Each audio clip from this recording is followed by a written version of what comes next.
School വിട്ട് വരുന്ന പിള്ളേർക്കായാലും ഓഫീസിൽ നിന്ന് ജോലി കഴിഞ്ഞ് വരുന്നവർക്കായാലും ഉണ്ടാക്കി കൊടുക്കാനും ഉണ്ടാക്കി തിന്നാനും പറ്റിയൊരു എളുപ്പമുള്ളൊരു ഹെൽത്തി സ്നാക്കാണെന്ന് കാണണേ. അപ്പോൾ ഇതിനെന്തൊക്കെ വേണം?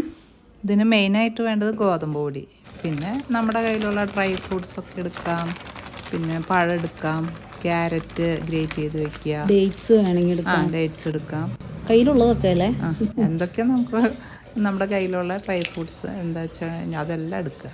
എന്നിട്ട് ഗോതമ്പ് പൊടി ഒരു പാത്രത്തിലേക്ക് ഇടുക, അതിലേക്ക് ഒരു മുട്ട പൊട്ടിച്ചൊഴിക്കുക, ഉപ്പിടുക, വെള്ളം ഒഴിച്ച് മഞ്ഞൾപ്പൊടി ഒരു നുള്ളി മഞ്ഞൾപ്പൊടി ഇടുക, അപ്പോൾ ഒരു കളർ കിട്ടും.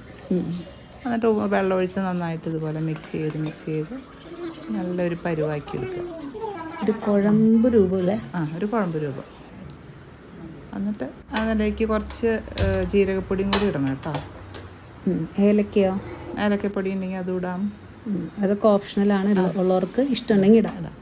ഫ്രൈ പാൻ അടുപ്പത്ത് വെക്കുക, ഇച്ചിരി എണ്ണയോ നെയ്യോ എന്താ ഇഷ്ടമുള്ളത് അത് ഒഴിക്കുക, പഴം ഇട്ടിട്ടൊന്ന് വഴറ്റിയെടുക്കുക. അതിലേക്ക് കുറച്ച് പഞ്ചസാര, മധുരത്തിന് ആവശ്യമുള്ളതുപോലെ പഞ്ചസാര ചേർക്കുക. എണ്ണയ്ക്ക് വരും ഗീ ആയാലും ഓക്കെ അല്ലേ? അത് അവനവൻ്റെ ഇഷ്ടം പോലെ. ഓക്കെ. അതെല്ലാം കൂടെ ഒഴിച്ച് വഴറ്റുക. അതിലേക്ക് നാളികേരം ഇടണം, ക്യാരറ്റ് ചെറിയ വെച്ച ക്യാരറ്റ് ഇടുക, ഇട്ട് കുറച്ച് നേരം നന്നായിട്ട് ഇളക്കുക. പിന്നെ അതിനകത്തേക്ക് അണ്ടിപ്പരിപ്പ് എന്താ ഡ്രൈ ഫ്രൂട്ട്സ് എടുത്ത് വെച്ചാലുള്ള ഡ്രൈ ഫ്രൂട്ട്സ് ഒക്കെ അതിലേക്ക് ഇടുക. പിന്നെ പഞ്ചസാരയ്ക്ക് വരെ എനിക്ക് തോന്നുന്നു വേണമെങ്കിൽ ശർക്കര ചേർത്താലും നല്ലതായിരിക്കും. പിന്നെ ചിലവർ വിചാരിക്കും നമ്മുടെ പഞ്ചസാരയ്ക്കും ഈ കളർന്ന്, ഇത് ബ്രൗൺ ഷുഗറാണ്. അപ്പോൾ നമുക്ക് ഷുഗർ വൈറ്റും ബ്രൗണും ഉണ്ടല്ലോ, അപ്പോൾ ബ്രൗൺ കുറച്ചുകൂടി ഹെൽത്തിയാണെന്നൊക്കെ എവിടെയൊക്കെ കേട്ടതിൻ്റെ വിശ്വാസത്തിൽ നമ്മൾ ഇപ്പോൾ ബ്രൗൺ ഷുഗറാണ് ഇങ്ങനെ പലഹാരങ്ങളൊക്കെ ഉണ്ടാക്കുമ്പോൾ ആഡ് ചെയ്യണം. അത് വഴണ്ട് വരുമ്പോൾ നമ്മുടെ ഞാൻ ജീരകപ്പൊടി ഇപ്പോഴാണ് ചേർത്തത്, അത് ജീരകപ്പൊടിയും കൂടെ ചേർത്തിട്ട് നന്നായി ഒന്നും കൂടെ ഇളക്കുക.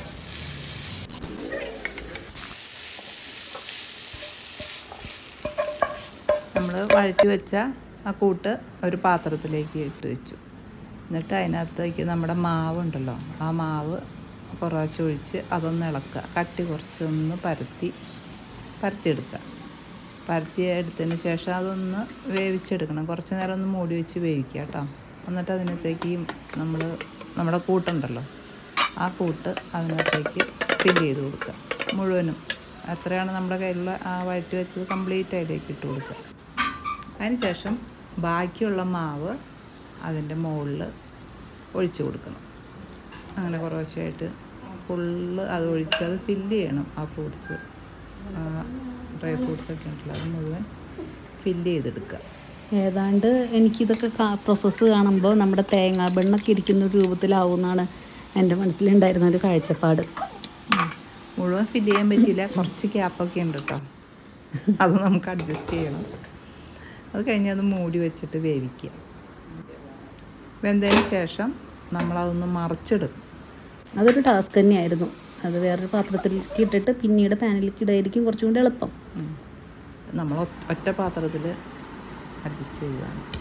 വേറെ ഫ്രൈ പാൻ എടുക്കാണ്ട് ആ ഫ്രൈ പാനിൽ തന്നെ നമ്മളെടുത്ത് അത് മറിച്ചിട്ട് മൂടി വെച്ച് വേവിക്കുക.